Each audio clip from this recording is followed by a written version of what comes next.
అత్తమ్మ టీవీకి స్వాగతం. అత్తమ్మ టీవీలో ఈరోజు తోటకూర మామిడికాయ టమాటా పప్పు ఎలా తయారు చేయాలో నేర్చుకుందాం. ఎంత రుచిగా ఉండే ఈ పప్పు ఈజీగా తయారు చేసుకోవచ్చు.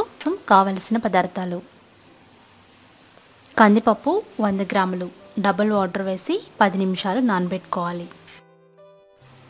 తోటకూర 150 గ్రాములు అంటే దాదాపు 3 కట్టలు శుభ్రంగా కడిగి చిన్నగా కట్ చేసుకోవాలి. తురిమి పెట్టుకున్న మామిడికాయ పెద్దది 1, పొడవుగా కట్ చేసుకున్న టమాటా 1,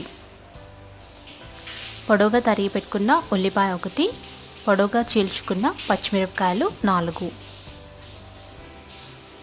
ఇవన్నీ రెడీగా పెట్టుకోవాలి. తాలింపు దినుసులు 1 టీ స్పూన్, నెయ్యి 2 టీ స్పూన్లు, కరివేపాకు 2 రెమ్మలు, వెల్లుల్లి రెబ్బలు 3, ఎండుమిర్చి 2,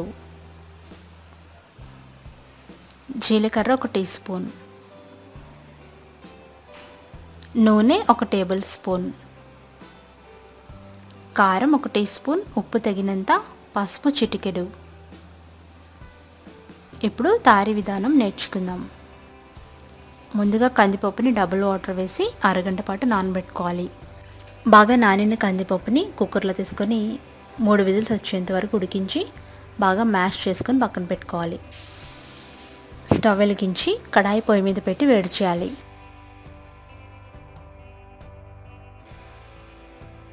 అది వేడైన తర్వాత అందులో నెయ్యి వేసి కాస్త కరిగించాలి. నెయ్యి కాస్త కరగాలి. అది కరిగిన తర్వాత 1 టేబుల్ స్పూన్ నూనె కూడా వేయాలి. ఇవి రెండు కాస్త వేడయ్యే వరకు వెయిట్ చేయాలి. అందులో తాలింపు దినుసులు వేసి చిటిపట్లాడే వరకు వేయించాలి. అవి చిటిపట్లాడిన తర్వాత వెల్లుల్లిపాయలు వేయాలి. అలాగే అందులో జీలకర్ర వేయండి. ఈ పోపు అంతా బాగా వేగాలి. అందులోనే ఎండుమిర్చిని తుంచి వేసుకోవాలి. ఇప్పుడు కరివేపాకు వేయండి. మీడియం ఫ్లేమ్లో పెట్టి 1 నిమిషం పాటు బాగా వేపాలి.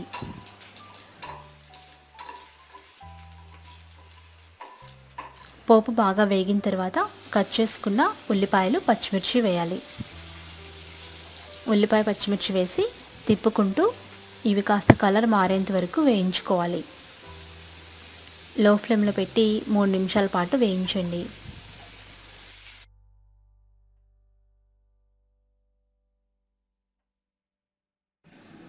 మెత్తబడేంత వరకు మూత పెట్టి మగ్గించాలి.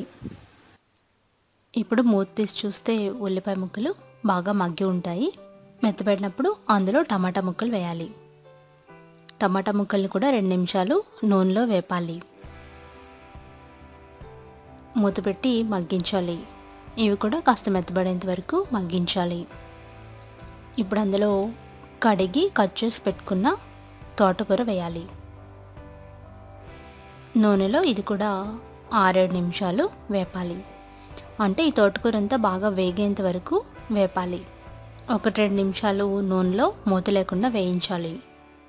ఆ తర్వాత మూత పెడితే త్వరగా మగ్గిపోతుంది. ఈ తోటకూర ఈ విధంగా కలర్ మారి మెత్తబడిన తర్వాత అందులో తరిగి పెట్టుకున్న మామిడికాయ వేయాలి.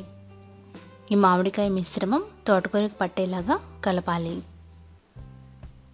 ఇలా కలిపి 2 నిమిషాలు మూత పెట్టి ఉంచండి. ఆ తర్వాత మూత తీసి ముందుగా మనం ఉడికించి మ్యాష్ చేసి పెట్టుకున్న పప్పుని ఇందులో వేసుకోవాలి. అందులో 1 కప్పు వాటర్ వేయండి. ఇదంతా బాగా మిక్స్ చేసుకోవాలి. వాటర్ కావలిస్తే ఇంకొంచెం వేసుకోవచ్చు. అందులో తగినంత ఉప్పు వేయాలి. అలాగే చిటికెడు పసుపు వేయండి. తగినంత కారం వేసుకోవాలి. ఇవన్నీ కలిసేలాగా మరొకసారి బాగా మిక్స్ చేయాలి. ఇప్పుడు మూత పెట్టి మీడియం ఫ్లేమ్లో 5 నిమిషాలు ఉడికించండి. బాగా ఉడుకుతుంది. ఇది దగ్గర పడిన తర్వాత స్టవ్ ఆఫ్ చేసి వేడి పప్పుని సర్వ్ చేసుకోండి. ఎంతో రుచిగా ఉండే తోటకూర మామిడికాయ టమాటా పప్పు రెడీ అయిపోయింది. వేడి అన్నంలోకి సర్వ్ చేసుకోవచ్చు. కాస్త వడియాలు వేయించుకొని తింటే ఈ కూర ఎంతో రుచిగా ఉంటుంది. రెసిపీ టెక్స్ట్ కోసం అత్తమ్మటీవీ.com చూడగలరు. ధన్యవాదములు.